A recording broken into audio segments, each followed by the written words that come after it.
दोस्तों, उत्तराखंड से एक बड़ी और चौंकाने वाली खबर सामने आई। 2.5 साल तक पर्दे के पीछे चल रही करोड़ों की धोखाधड़ी अब जाकर उजागर हो पाई, जिसने हर किसी को हैरान कर दिया। पुलिस ने आखिरकार इस बड़े ठगी नेटवर्क का पर्दाफाश कर दिया और आरोपी अब कानून के शिकंजे में है। लेकिन सवाल तो तमाम है बल, आखिर इतने लंबे समय तक लोगों को कैसे चूना लगाया गया? पूरी कहानी, पूरी खबर अपने इस रिपोर्ट के जरिए मैं आपके सामने रखने जा रहा हूं। वीडियो को अंत तक जरूर देखिएगा। दोस्तों नमस्कार, पहला मैं पंकज रौतेला, आप देख रहे हैं उत्तराखंड न्यूज।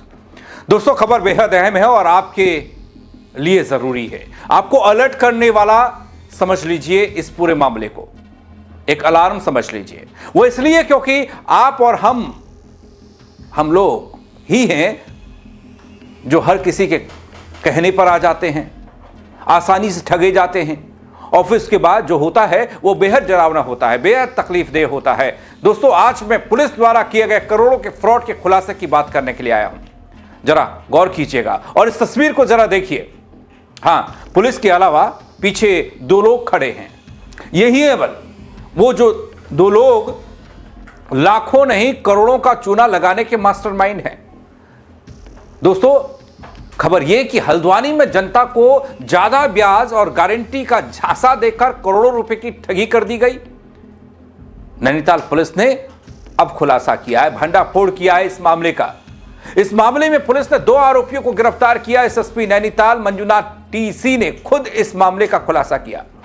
दोस्तों, एसएसपी नैनीताल प्रेस कॉन्फ्रेंस करते हैं और उस पूरे मामले की बात को रखते हैं कि आखिर इसमें हुआ क्या था, वो बताता हूं। रामनगर कोतवाली में 13 जून 2023 को मुकदमा दर्ज हुआ था।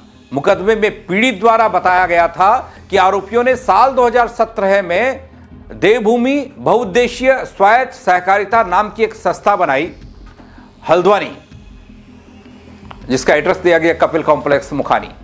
रामनगर में भी इसकी एक शाखा खोली गई और इसी ने किया खेल। वो कैसे, आगे आपको बताऊंगा। दोस्तों, आरोपियों द्वारा उत्तराखंड सरकार से पंजीकरण का हवाला देकर अल्मोड़ा, पिथौरागढ़, बागेश्वर, चंपावत, ऊधम सिंह नगर और नैनीताल सहित कई जिलों के भोले भाले नागरिकों, आम लोगों से ज्यादा ब्याज का लालच देकर निवेश कराया गया। कुछ समय बाद संचालकों द्वारा दोनों कार्यालय, दोनों ऑफिस को बंद कर दिया गया। एक था हल्द्वानी में, एक था रामनगर में, जिसकी शिकायत पीड़ितों द्वारा रामनगर कोतवाली में की गई थी। जरा सुनिए पुलिस की जुबानी इसकी कहानी। कि धोखाधड़ी विशेष रूप से जो गरीबों के साथ और मध्यम वर्ग के साथ जो धोखाधड़ी करते हैं और उनको मतलब ठगते हैं, उन पर सख्त कार्रवाई करें। हमने विशेष टीम गठित किया था। 2023 में कुल 3 मुकदमे दर्ज हुए थे यहाँ पर नैनीताल जनपद में, जिसमें गरीब और मध्यम वर्ग के भोले भाले लोगों को करोड़ों रुपए ठग दिया गया था। कुछ लोगों द्वारा एक देवभूमि स्ववित्त सहकारिता करके नाम पे इन्होंने 2017 में ऐसा संस्था खोला था। देखने में, सुनने में तो आपको ऐसा लगेगा कोई सरकारी संस्था है। देवभूमि स्वप्रोषित सहकारिता संस्था करके निवेश के नाम पे और हाई रिटर्न्स के नाम पे रामनगर, मुखानी, हल्द्वानी हर जगह पे गरीबों को इन्होंने मतलब बेसिकली भोले भाले और मध्यम वर्ग के लोगों को, रिटायरीज को इन्होंने निवेश के नाम पे जो है जमा कराया था पैसा। उद्देश्य कुछ नहीं था, कहीं इन्वेस्टमेंट नहीं करा इन्होंने, सारे पैसा इकट्ठा करके फुर हो गए थे। दोस्तों, पुलिस जांच में खुलासा हुआ कि संस्था के संचालक हेमचंद पंत अध्यक्ष और विकास दुर्गापाल सचिव ने अपने सहयोगियों के साथ मिलकर करीब 6 करोड़ 80 लाख रुपए इकट्ठा किए और उसे गायब कर फरार हो गए। दोस्तों, यहां मैं आपको बता दूं कि जांच के दौरान दोनों शाखाएं बंद पाई गई थीं और आरोपियों के खातों में करोड़ों रुपए के लेन देन का प्रमाण मिला, जिसके बाद कोतवाली पुलिस ने दोनों आरोपियों के खिलाफ 13 जून 2023 को मुकदमा दर्ज किया और जांच की शुरुआत होती है।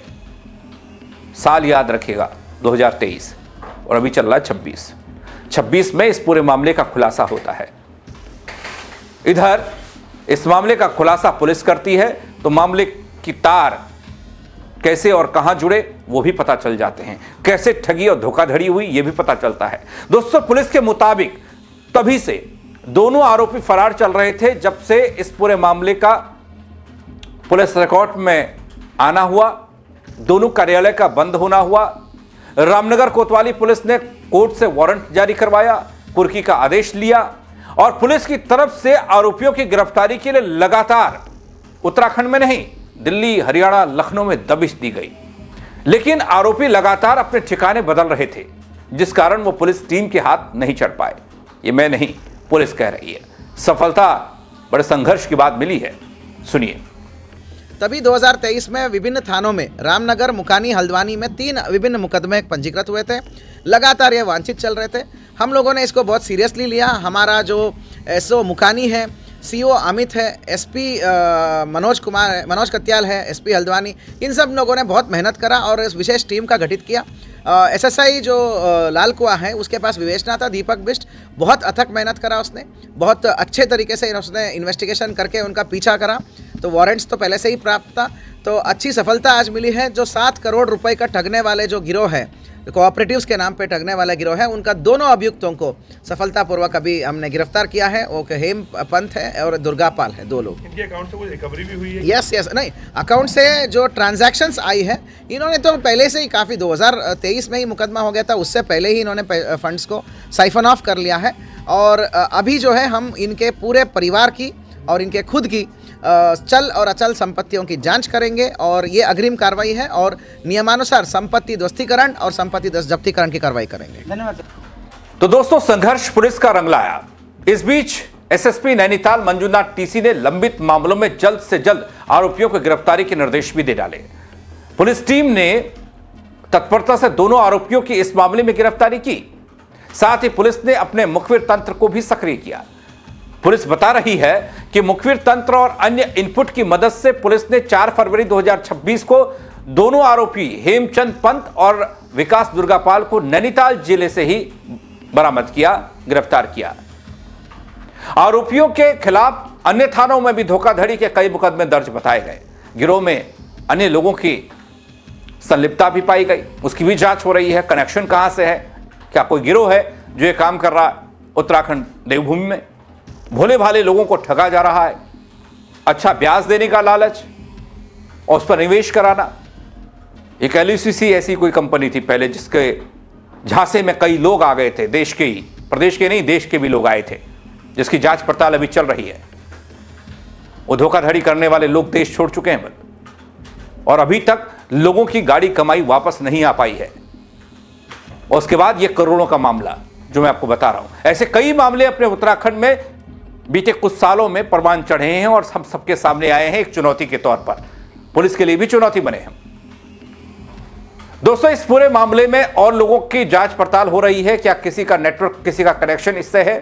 इसके बाद उन पर भी कार्रवाई होगी, जैसा पुलिस बता रही है। दोस्तों, इस खुलासे ने एक बार फिर बड़ा सवाल खड़ा यह किया कि आखिर उत्तराखंड में फ्रॉड के मामले क्यों बढ़ रहे हैं, या मैं दूसरे शब्दों में कहूं, क्यों नहीं थम रहे हैं?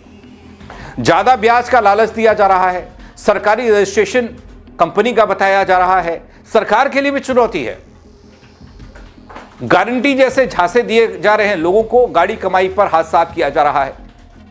कई तरह के गिरोह छोटे बड़े सक्रिय हैं। ये तो करोड़ों का है मामला, लाखों हजारों वाले कई हैं जो लंबित पड़े हैं, जिन तक पुलिस नहीं पहुंच पा रही है। कहीं सहकारिता के नाम पर, कहीं निवेश योजना के बहाने पर ठगी के तरीके बदलते हैं, लेकिन लोग वही हैं जो ठगे जा रहे हैं। देवभूमि के शिकार वही आम लोग हो रहे हैं जो ज्यादा लालच कर बैठते हैं, भरोसा करने का गुनाह कर बैठते हैं।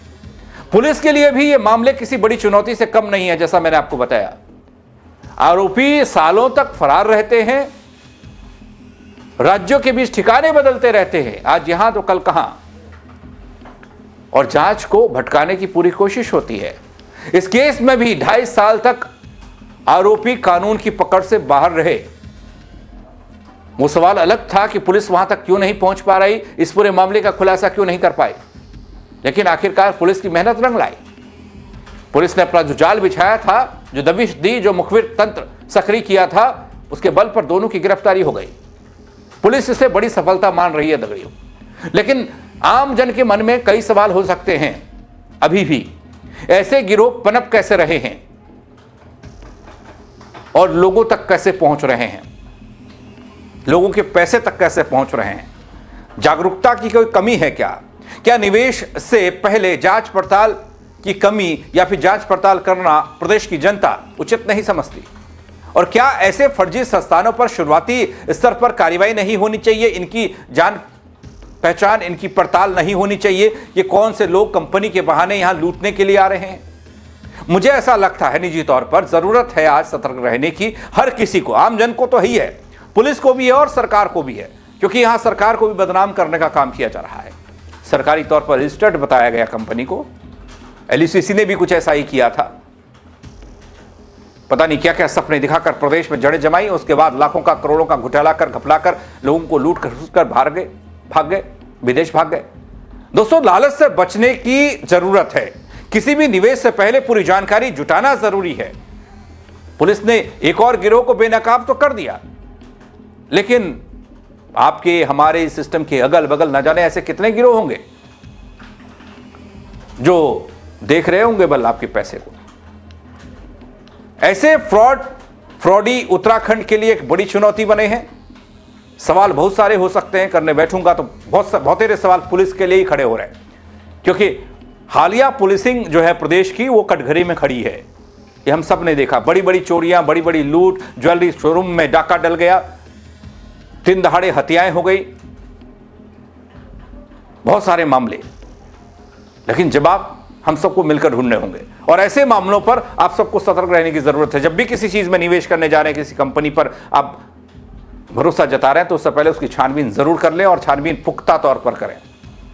क्या वाकई में कोई कंपनी ऐसी है जिसके साथ आप जुड़ रहे हैं, या फिर ऐसे फ्रॉडी हैं जो करोड़ों का घोटाला कर आपके पैसे को लेकर भागने की कोशिश करते हैं?